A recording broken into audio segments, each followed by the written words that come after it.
لك في الجنة ونجني من فرعون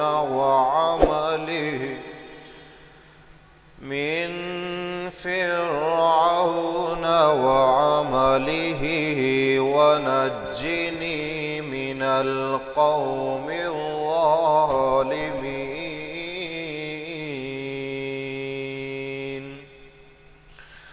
آمنت بالله صدق الله العظيم. إن الله وملائكته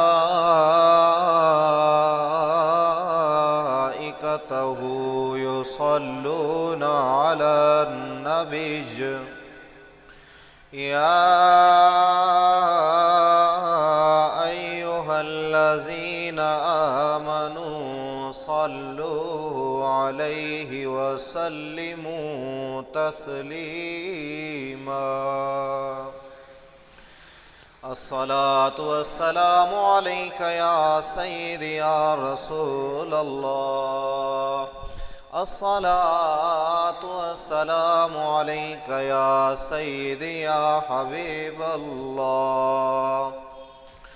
الصلاة والسلام عليك يا سيدي يا رحمة للعالمين، وعلى آلك وأصحابك يا سيدي يا حضرت محمد رسول الله صلى الله تعالى عليه وعلى آله وسلم.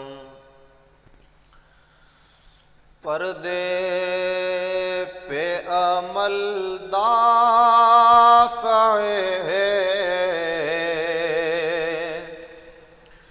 اشرار و فتن ہے. پردے پہ عمل دافع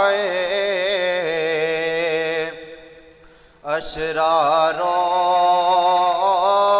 فتن ہے. کردار کی آنکھوں میں یہ غیرت کی کرن ہے. کردار کی آنکھوں میں یہ غیرت کی کرن ہے. پردے کو فقط عزت نسواں نہ سمجھیے. پردے کو فقط عزت نسوان نہ سمجھیے. یہ دشمن اسلام کی خوابوں کا کفن ہے. یہ دشمن اسلام کے خوابوں کا کفن ہے. ناپاک ہوس کے لیے بنتا ہے رکاوٹ. ناپاک ہوس کے لیے بنتا ہے رکاوٹ. بدکاروں کو اس واسطے پردے سے جلن ہے. بدکاروں کو اس واسطے پردے سے جلن ہے، اے پردہ نشین دختر دی تجھ کو سلامی، اے پردہ نشین دختر دی تجھ کو سلامی، یہ رنگ حیات شاہ الہاد شکن ہے۔ ابھی کوئی 2-3 دن پہلے کی بات ہے کہ انڈیا کے اندر ایک مسلمان لڑکی پر تشدد کیا گیا، اور اس مسلمان لڑکی نے ان کے تشدد کرنے سے پہلے نعرہ تکبیر بلند کر دیا۔ ہندو جو تھے ان کے سامنے اس نے نعرہ تکبیر بلند کر دیا، اور ناسیں تھر تھراتی زمین، شور تکبیر سے، ڈاکٹر اقبال فرماتے ہیں شور تکبیر سے تھر تھراتی زمین، جب نعرہ تکبیر لگتا ہے، نعرہ تکبیر کی گونج پڑتی ہے تو پھر زمین بھی ہل جاتی ہے۔ تو انہوں نے، اس لڑکی نے، وہ جو مسلمان لڑکی تھی، اس نے ان ہندوؤں کے سامنے نعرہ تکبیر کو بلند کر دیا، اور اس نے نعرہ تکبیر کو بلند کیا، رب تعالیٰ نے پوری کائنات کے اندر اس کے نام کو بلند کر دیا، ہر طرف اس کا نام لیا جا رہا ہے۔ وجہ کیا ہے؟ ادھر پاکستان ہے، پاکستان کے اندر بے حیائی کو فروغ دیا جا رہا ہے۔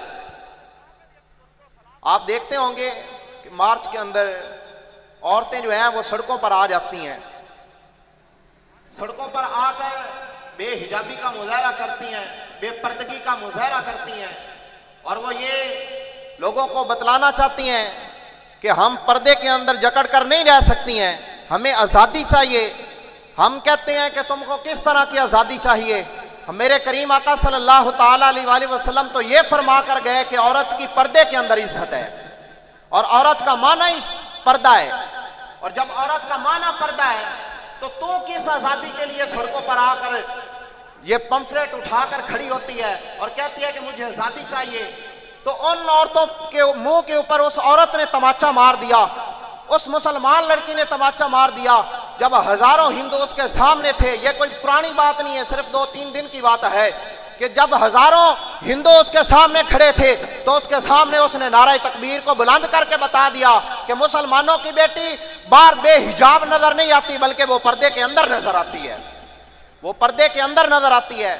تو اس کو نہ صرف اسلام کے چاہنے والوں نے سلامی پیش کی، اور ہر درد دل رکھنے والے نے، جس نے کلمہ پڑھا ہوا ہے، وہ بھی اس عورت کو سلام پیش کر رہا ہے۔ اور طریق لبیک پاکستان یا رسول اللہ صلی اللہ تعالیٰ علیہ وآلہ وسلم کے جو امیر ہیں اس وقت، انہوں نے باقاعدہ طور پر اس کو سلام پیش کیا۔ انہوں نے کہا آپ کی جرت کو سلام ہے، آپ کی جرت کو سلام ہے۔ یہاں پاکستان کے اندر رہنے والی عورتیں باہر مارچ کرنے کے لیے آ جاتی ہیں، سڑکوں پہ آ جاتی ہیں، بازاروں میں آ جاتی ہیں، ہمیں آزادی چاہیے۔ تو خوش نصیب عورت ہے کہ تو نے ان کافروں کے سامنے نعرہ تکبیر کو بلند کر کے بتا دیا کہ سب سے بڑی طاقت کا مالک میرا رب ہے، سب سے بڑی طاقت کا مالک میرا رب ہے۔ تم سمجھتے ہو کہ تمہارے پاس کفر ہے، اور کفر کے تمہارے پاس ایجنڈ ہے، تمہارے پاس طاقت ہے، تو یہ مت بھولنا کہ طاقت تمہارے پاس ہے، ان سب طاقتوں کا مالک میرا خالق ہے، ساری کی ساری طاقتیں میرے رب کے پاس ہیں۔ اور میرے کریم آقا صلی اللہ تعالیٰ علیہ وآلہ وسلم نے تو یہاں تک فرما دیا، ایک دن میرے کریم آقا صلی اللہ تعالیٰ علیہ وآلہ وسلم جا رہے تھے سفر پر، ساتھ میں آپ کا ایک غلام بھی تھے، تو جب جا رہے ہیں سفر کے دوران تو وہ اونٹوں پر سوار تھے، تو آپ کے غلام حضرت ابو ماریہ انشا رضی اللہ تعالی عنہ نے اونٹوں کو تیز کرنے کے لیے نا خوبصورت آواز میں طرز لگا کر آپ نے اونٹوں کو تیز کرنے کے لیے وہ راگ لگانے لگے۔ جب وہ راگ لگانے لگے نا تو میرے کریم آقا صلی اللہ تعالی علیہ وآلہ وسلم نے فرمایا رویدہ یا انشا، تو اے انشا رک جا، اے انشا رک جا، تجھے پتہ نہیں ہے کہ تکسر القواریرا کہ ہمارے ساتھ تو عورتیں بھی ہیں، تیری آواز سن کر ان کے دل کے اندر کوئی اور خیال آ جائے تو بتا اس کا ذمہ دار کون ہوگا،